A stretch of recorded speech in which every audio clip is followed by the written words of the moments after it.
आनंद और सुंदर दोनों नाश्ता करके घर से निकल पड़े। चलते रहे, बातचीत होती रही। सुंदर काफ़ी कुछ जानना चाहता था। आनंद जैसे किसी और दुनिया में ही था। वो सुन रहा था, कभी कभार किसी बात का जवाब दे देता था। चलते चलते बाईं तरफ मुड़े, दोनों चलने लगे।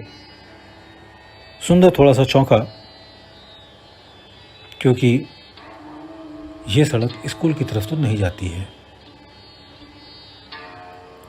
आनंद, तुम इतने समय बाद भी गांव नहीं आए हो कि रास्ते भूल गए हो, या गांव में इतना विकास नहीं हो गया कि नई सड़कें बन गई हों और सड़कों पर डाइवर्जन्स हो गए हों। हम कहाँ जा रहे हैं? गहरी सांस लेता हुआ, कहीं और देखता हुआ आनंद ने कहा, सुंदर, मुझे गांव की दोपहर बहुत पसंद है। दोपहर होते होते जब सब लोग घर के अंदर बंद हो जाते हैं, मैं एक झोले में भुना हुआ लइया, चना, गुड़, हाथ में एक किताब और एक पानी की बोतल लेकर गांव के भ्रमण पे निकल पड़ता हूँ। सर के ऊपर एक गमछा, बस इतना ही बहुत है। मेरे गांव का रेलवे स्टेशन, सिर्फ 2 गाड़ियाँ आती हैं। मेरी पसंदीदा जगह है। छोटा सा गांव है। गांव में सुरक्षा कोई मुद्दा ही नहीं है। स्टेशन मास्टर साहब से मेरी मित्रता हो गई थी। स्टेशन पर एक चाय की दुकान है। जब ट्रेन आती है तो चाय वाला गरम चाय की आवाज़ सुनाई देती है।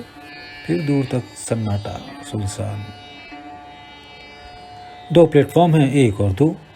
प्लेटफॉर्म 2 के पीछे रेल पटरी पार करने के बाद मुश्किल से 1 किलोमीटर कच्ची सड़क पे उतर के चलोगे तो काली जी का छोटा सा मंदिर है।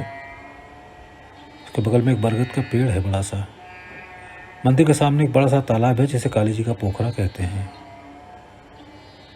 वहाँ पे कृष्ण का भी मंदिर है, लेकिन काली जी का मंदिर क्योंकि पुराना है, इसलिए वो उसी के नाम से जाना जाता है। सुंदर की कुछ समझ में नहीं आ रहा था कि ये हो क्या रहा है, लेकिन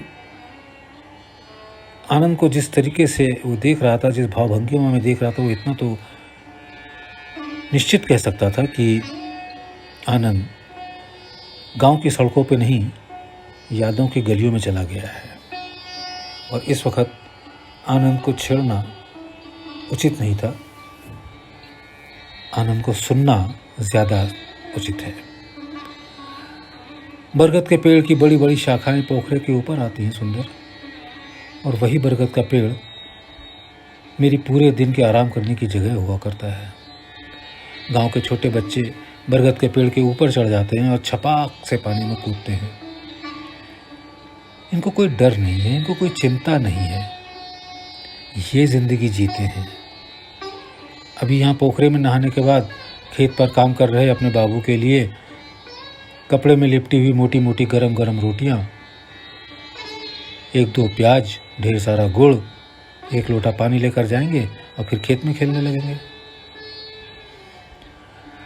मंदिर के पुजारी रोज ही मुझे देखते थे। शुरू में तो शक की निगाह से देखते थे, लेकिन कुछ दिन देखने के बाद जब उनको ये एहसास हो गया कि मुझसे उन्हें कोई नुकसान नहीं है, थोड़ी बहुत बात भी करने लगे।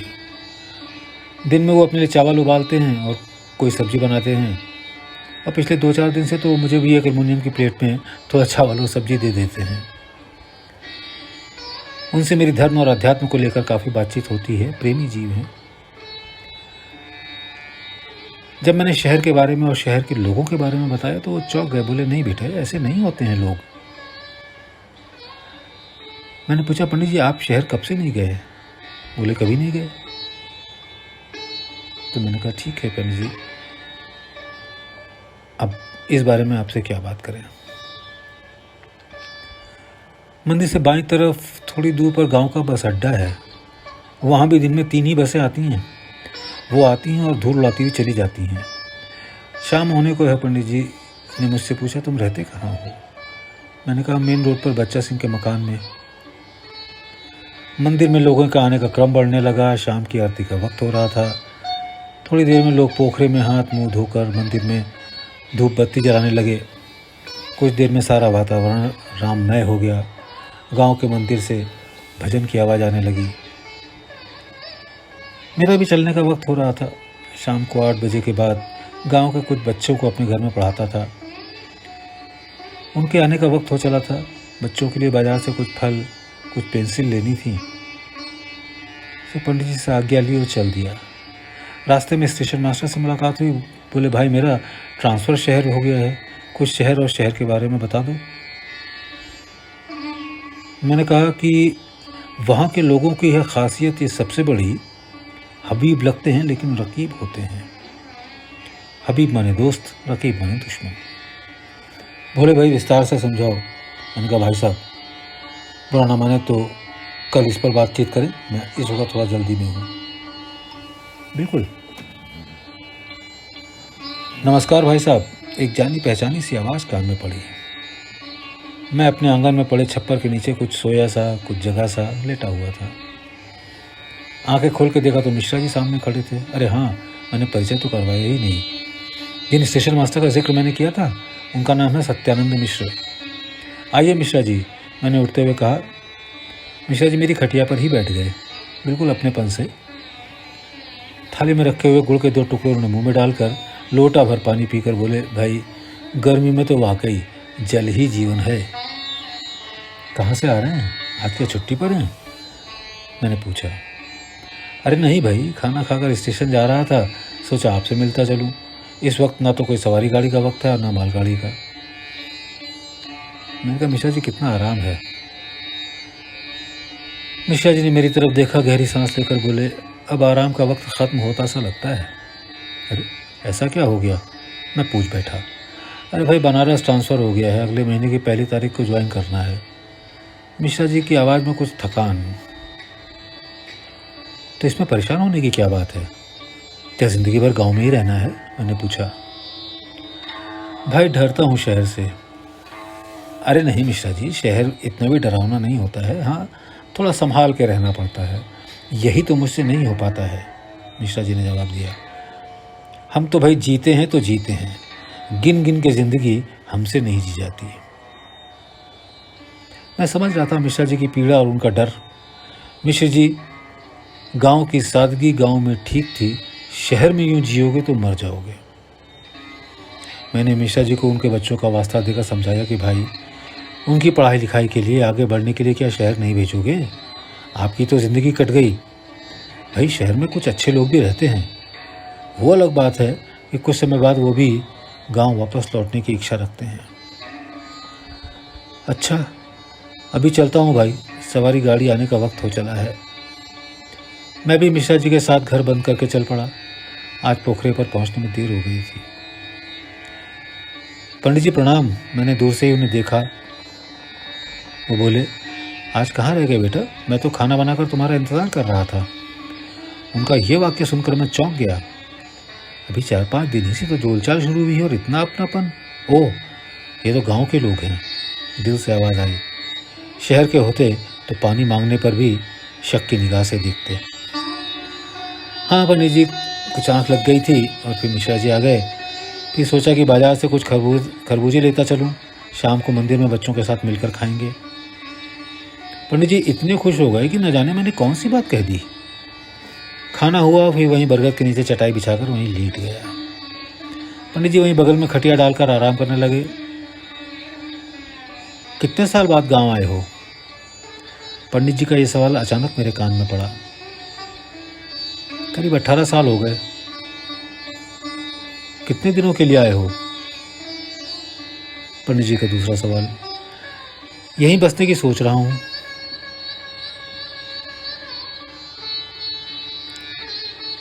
माताजी पिताजी ने जो संबंध यहाँ बनाए हैं उनको निभाने की सोच रहा हूँ। पता नहीं कहाँ से पंडित जी को मेरा परिचय पता चल गया था।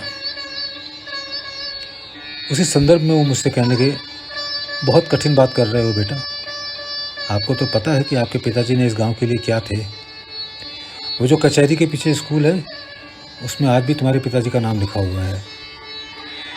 तुम्हारे पिताजी ने ही वो स्कूल शुरू किया था। 5 बच्चे थे, घर घर घूमकर बच्चे इकट्ठे किए थे और शुरू में तो स्लेट और बत्ती भी खुद ही देते थे। बसेसर से पूछो तो वो आज भी तुम्हारे पिताजी का नाम किसी देवता की तरह लेता है। तुमको पता है क्यों? क्योंकि उसकी अपंग बेटी को वो मुफ्त में घर जाकर पढ़ाते थे और वो मुन्नी आज शहर में किसी बड़े ऑफिस में साहिब है। आनंद चुपचाप सुनता रहा, फिर गहरी सांस लेकर के उसने कहा, पंडित जी, आज मैं उसी बरगद की छाँव में हूँ। कोशिश तो ये है कि जो काम वो वहाँ छोड़ गए थे मैं वहीं से उस काम को शुरू करूँ। हो ये वही जो राम रच राखा। तुम ठीक कह रहे हो बेटा, आगे बढ़ो।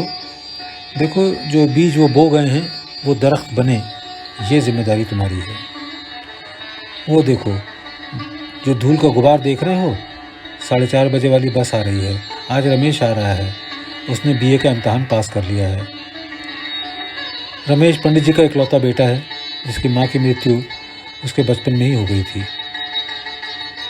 ओह, तभी आज पंडित जी ने चावल के साथ तोरई की सब्जी बनाई और साथ में गन्ने का ठंडा रस भी। अचानक बस अड्डे पर हुए शोर और फल वालों की आवाज़, चाय वाले की आवाज़ ने बता दिया कि बस अड्डे पर बस पहुंच चुकी है। मैं भी पंडित जी के साथ बस तक आया, फिर नमस्कार करके आगे चल दिया। पीछे से आवाज़ सुनाई पड़ी, श्रीवास्तव जी नमस्कार। मैं सोच में पड़ गया कि यहाँ पर इस तरह से संबोधन करने वाला कौन है। घूम के देखा तो एक वृद्ध सज्जन पंडित जी के साथ चले आ रहे थे। पंडित जी ने परिचय करवाया कि बेटा ये स्कूल के प्रिंसिपल साहब हैं। मैंने एकदम से उनके पाँव छुए तो वो भी भाव विह्वल हो उठे, मुझे गले लगाकर आशीर्वाद की झड़ी लगा दी। मैंने मन में सोचा कि जो मेरे पिताजी कर गए उसका फल मैं खा रहा हूँ। प्रिंसिपल साहब ने बताया कि स्कूल की क्लास 10 का बच्चा ज़िले में सेकंड आया है। मैंने कहा ये तो आप लोगों की मेहनत और प्यार का नतीजा है। वो बोले बेटा ये पेड़ आपके पिताजी ने लगाया था, मेहनत तो उनकी है जिसका फल हमको मिल रहा है। आनंद ने कुछ पल आकाश की तरफ देखा, मन में पिताजी को याद करके सब कुछ उनको समर्पण कर दिया। प्रिंसिपल साहब ने बड़े प्यार से आग्रह किया कि कल स्कूल आऊँ। मैंने कहा ज़रूर। प्रिंसिपल साहब चले गए, पंडित जी वहीं रुके।